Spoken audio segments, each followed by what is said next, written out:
great opportunity, a lot of work ahead. You have to really use your imagination here.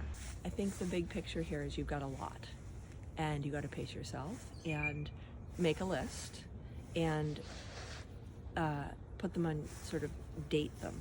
Okay, this is immediate. Let's keep it like little bite-sized pieces so you don't, like turn the other way and go, no, I'm not doing it. Don't get too carried away, okay?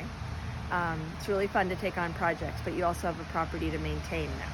Get rid of this sad thing here. You deserve better. None of this stuff takes a lot of time. It's just confidence. You just have to learn by doing, okay? It's very lopsided because you'll have more there, but that's okay. It's just like, who cares? You're in process. What's your appetite for seeing something that's not super attractive for a while?